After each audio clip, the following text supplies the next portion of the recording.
Ito namang 3rd Infantry Division ng Philippine Army nakasagupa ang 5 miyembro ng Communist Terrorist Group dyan ho sa Samar. May buong detalye dyan ang Bombo Radyo Tacloban.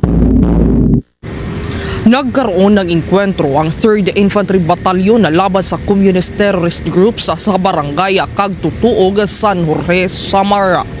Ayon kay Captain Christopher Tataro, Division Public Office 8 ID Philippine Army, nakasagupa nila ang communist terrorist groups habang nagsasagawa ng security patrol sa paligid ng nasabing barangay nang bigla silang nakarinig ng putok ng baril at agad nilang tiningnan ang pinanggalingan upang matiyak ang kaligtasan ng komunidad.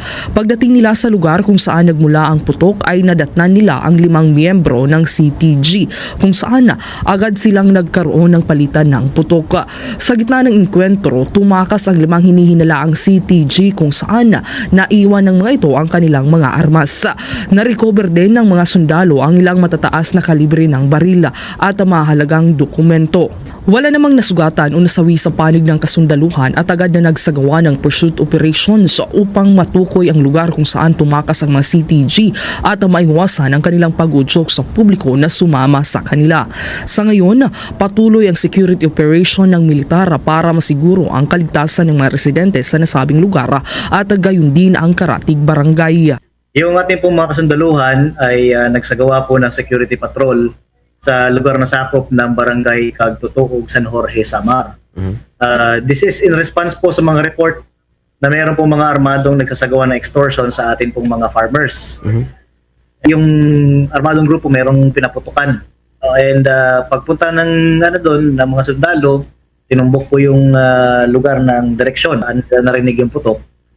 And doon sila nagpang-abot. Nagkaroon ng maiksing putukan, more or less mga 3 minutes lang po. Tapos nagpulasan na po itong mga armadong grupo. Sa panig po ng mga armadong grupo, negative pa po tayo nakita dito, although ongoing po yung ating pursuit operations. Ang pakikipagpanayam ng Bombo Radyo Tacloban kay Captain Christopher Tataro, Division Public Office 8 ID Philippine Army. At yan ang ulat mula dito sa impila ng Bombo Radyo Tacloban. Ito si Bombo Ninia Magpili, and this is Bombo Radio Philippines, the #1 and most trusted source of news and information, Basta Radio.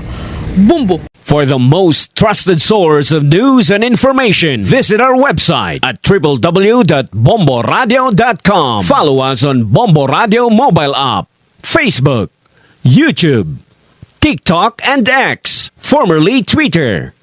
Like, share, and stay connected. Anytime, anywhere.